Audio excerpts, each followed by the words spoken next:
If you are over 50, there is a quiet moment that arrives in life when the body stops shouting and starts whispering. The danger is not pain that demands attention, but subtle changes we explain away as age, stress, or bad sleep. Yet biology does not whisper without reason. Every signal is a message, shaped by millions of years of survival, asking not for fear, but for awareness. After the age of 50, the body changes the way it communicates. In youth, signals tend to be loud and unmistakable. Pain is sharp, fatigue is brief, recovery is fast. But with time, the body becomes more economical, more precise. Instead of dramatic alarms, it begins to use subtle small deviations from normal that are easy to dismiss. This shift is not a sign of weakness or decline. It is a reflection of how biological systems adapt with age. The nervous system becomes less reactive. Inflammation often becomes low-grade rather than acute, and many processes slow just enough to escape immediate attention. Science shows that the human body is designed to preserve stability, a state known as balance. When something begins to drift away from that balance, the body first compensates quietly. Blood sugar rises slightly, blood pressure inches upward, sleep becomes lighter,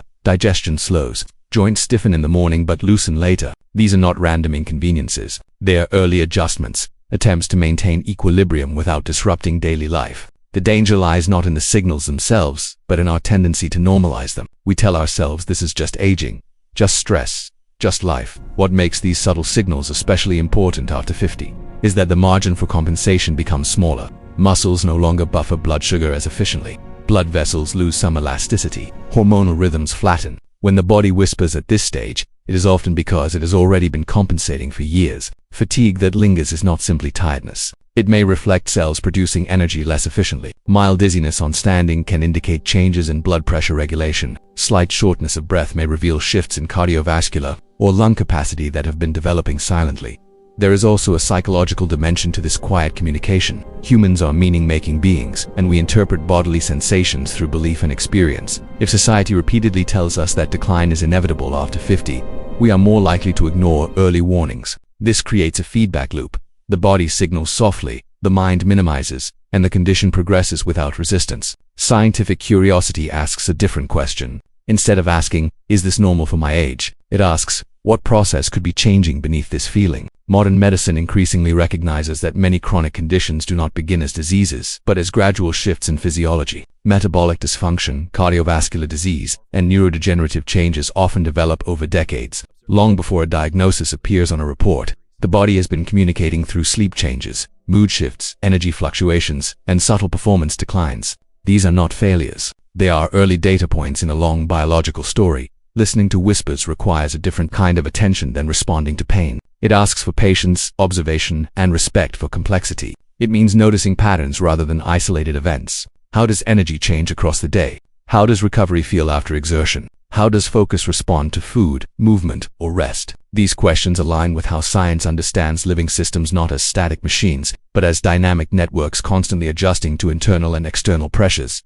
Compassion plays a role here as well. Ignoring subtle signals is often not negligence, but survival. People over 50 carry responsibilities, histories, and habits built over decades. Slowing down to listen can feel threatening, as if acknowledging change means surrendering independence. Yet biologically, awareness is not surrender. It is participation. The body does not whisper to limit life, but to preserve it through adaptation, efficiency, and foresight. Persistent fatigue that does not improve with rest is one of the most misunderstood signals the body sends after the age of 50. It is often mistaken for laziness, aging, or emotional burnout. But biologically, fatigue is not a lack of motivation. It is a message about energy production, distribution, and demand. Every cell in the body runs on energy, and when that energy becomes harder to generate or use efficiently, the body responds by slowing the system down. This slowdown is protective, not defective. Asterisk at the cellular level. Energy is produced through complex processes that depend on oxygen, nutrients, hormones, and healthy mitochondria. With age, these systems can become less efficient, not suddenly, but gradually. Mitochondria may produce energy more slowly, muscles may use glucose less effectively, and inflammation may rise just enough to interfere with signaling. None of this causes immediate illness, but together they create a background state where energy feels constantly limited. Sleep may still occur, yet the sense of restoration is missing because the underlying biology has not recovered. Hormonal changes play a quiet but powerful role in this type of fatigue. After 50, levels of hormones that regulate metabolism, stress response, and muscle maintenance often decline or lose their rhythmic pattern. Cortisol may remain elevated when it should fall. Insulin may require higher levels to do the same work. Thyroid signaling may slow within what is still considered a normal range. The body adapts by conserving energy, leading to a feeling of heaviness that no nap can fix. Inflammation is another contributor, especially the low-grade chronic kind that does not cause pain or fever. This form of inflammation subtly alters how cells communicate. It interferes with insulin signaling, disrupts sleep quality, and diverts energy toward immune activity. The brain interprets this state as a need for caution and rest, producing fatigue as a behavioral signal. From an evolutionary perspective, this makes sense. When the body senses internal imbalance, it reduces activity to protect itself. There is also a metabolic dimension that becomes more visible after 50. Muscle mass naturally declines with age if it is not actively maintained. Because muscle is a primary site for energy use, its loss changes how the body handles glucose and fats. Energy becomes less available where it is needed most, particularly during physical or mental effort. This is why fatigue often appears disproportionate to activity, arriving quickly and lingering longer than expected. Psychologically, persistent fatigue can erode. People begin to question their resilience, their discipline, even their identity. Yet fatigue is not a moral failure. It is data. It reflects how the body is prioritizing survival under changing conditions. Scientific understanding reframes fatigue not as something to push through blindly, but as information that guides adjustment toward better nourishment, movement, stress, regulation, and recovery. Importantly, persistent fatigue is rarely caused by a single factor. It is usually the sum of many small inefficiencies accumulating over time. This is why quick fixes often fail. Caffeine may mask the signal, but it does not restore cellular energy. Extra sleep may help temporarily, but without addressing metabolic and hormonal balance, the fatigue returns. The body continues to speak, not because it is broken, but because it is asking for a different kind of support than it needed before. Gradual weight gain after the age of 50 often feels personal, as if the body has stopped cooperating despite familiar habits. Yet biology tells a more nuanced story. The body does not suddenly forget how to regulate weight. It recalibrates how energy is stored and used in response to long-term patterns. What appears as stubborn fat, particularly around the abdomen, is the visible outcome of invisible shifts in metabolism, hormones, and muscle tissue that accumulate over decades.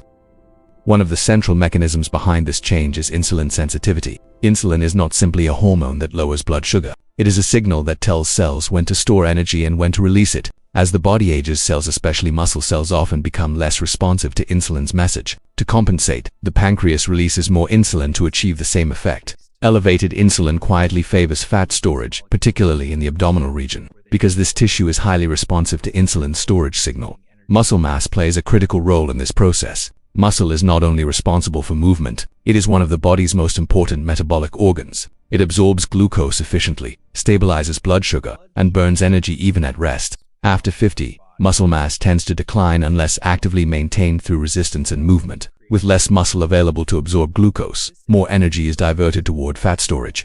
Even when calorie intake has not increased, hormonal changes further shape this adaptation. Sex hormones, growth hormone, and other regulatory signals influence where fat is stored and how readily it is released. As these hormones shift with age, the body becomes more inclined to store energy centrally, around vital organs. From a biological perspective, this pattern is protective. Abdominal fat acts as a readily accessible energy reserve during perceived stress or metabolic uncertainty. The problem arises when this adaptive response becomes chronic.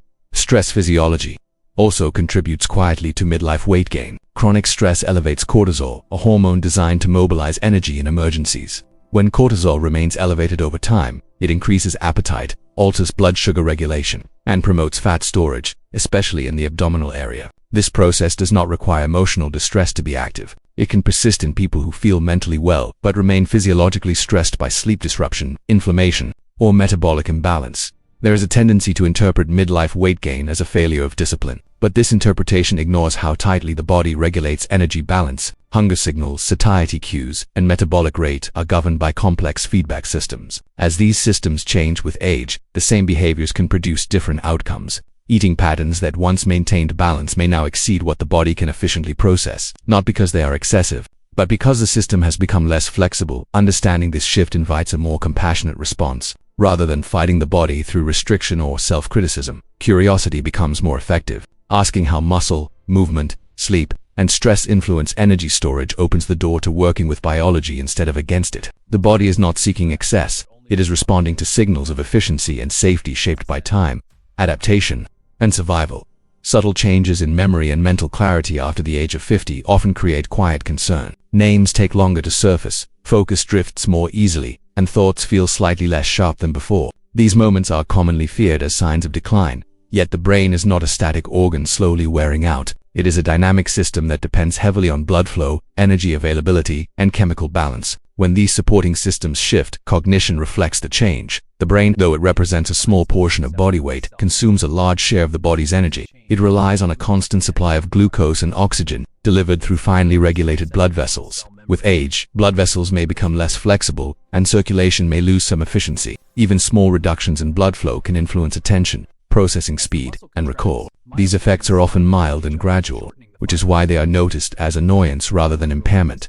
Energy balance plays an equally important role. The brain is sensitive to fluctuations in blood sugar. When glucose regulation becomes less stable, mental clarity can rise and fall throughout the day. Moments of fogginess, irritability, or slowed thinking often coincide with these fluctuations. This does not mean the brain is failing. It means its fuel supply has become less predictable. Over time, repeated instability can influence how neural networks communicate. Inflammation adds another layer to this process. Low-grade inflammation, common in midlife, affects the brain differently than acute illness. It alters neurotransmitter signaling, disrupts sleep architecture, and subtly shifts mood and motivation. The brain interprets this state as one of caution, prioritizing essential functions while reducing cognitive flexibility. From the inside, this feels like mental heaviness or reduced sharpness, not because capacity is lost, but because the system is conserving resources. Sleep quality is deeply intertwined with cognitive function. After 50, sleep often becomes lighter and more fragmented. The brain uses deep sleep to clear metabolic waste, consolidate memory, and reset emotional regulation. When this process is disrupted, memory retrieval and focus suffer the next day. This is not a failure of memory storage, but a disruption in memory maintenance. The information is still there. Access to it becomes less efficient. Movement and circulation also shape brain health. Physical activity increases blood flow, enhances insulin sensitivity, and stimulates the release of growth factors that support neural connections. When movement declines, these benefits fade quietly. The brain adapts by operating with fewer resources, which feels like slowed thinking rather than illness. This adaptation can be mistaken for irreversible decline when it is often a reflection of under-stimulation. Emotionally, cognitive changes challenge identity. Many people define themselves by their mental agility, and even small shifts can feel threatening. Yet the brain remains remarkably adaptable throughout life. Neuroplasticity does not disappear with age. It responds to conditions. Curiosity, learning, movement, and metabolic stability all influence how well the brain performs. These changes are signals pointing toward the brain's dependence on the body as a whole, reminding us that mental clarity is not isolated in the head, but rooted in the health of the entire system. Loss of muscle strength and balance after 50 is often underestimated because it arrives gradually. Disguised as normal aging, people notice tasks taking slightly longer steps, feeling less confident, or lifting objects becoming more taxing, and they dismiss it as routine slowdown. Yet, muscle is far more than a tool for movement. It is a vital organ for metabolic health, energy regulation, and protection of bones and joints. Its decline has ripple effects throughout the body, affecting energy use, blood sugar regulation, and even hormone balance. The body signals through these changes, quietly urging attention before more serious complications arise. Muscle mass naturally diminishes with age in a process called sarcopenia. This loss is not inevitable in its full extent, but it accelerates without consistent physical activity, particularly resistance or weight-bearing exercises. Each pound of muscle lost represents a decline in the body's ability to process glucose, regulate metabolism, and maintain posture and balance. When strength diminishes, the body compensates, altering movement patterns, increasing strain on joints, and reducing efficiency of daily activities. These compensations are subtle signals that should not be ignored, as they indicate the system is under stress and in need of engagement.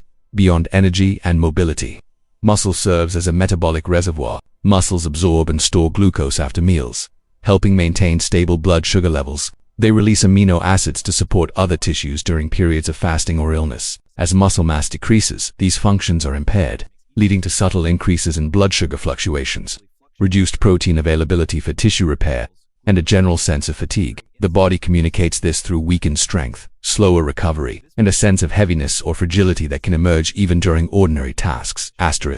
Balance and coordination are tightly linked to muscle health. As strength wanes, proprioception, the body's sense of position, becomes less precise. A small misstep can feel larger, and movements that were once automatic require more conscious effort. This is not simply a risk of falling. It is a reflection of the body signaling that it requires support, practice, and engagement to maintain stability. The nervous system relies on muscle feedback to coordinate movement, And when this feedback is reduced, subtle instability becomes the body's way of communicating a need for reinforcement. Hormonal changes also intersect with muscle decline. Growth hormone, testosterone, and other anabolic signals that help maintain muscle tissue gradually decrease with age. The body adapts to this shift by conserving energy and limiting activities that demand strength. While this adaptation may feel frustrating, it is a protective mechanism. The body is balancing available resources with functional demands. Recognizing these signals allows for targeted intervention, emphasizing strength training, mobility work, and nutritional support to restore balance and resilience.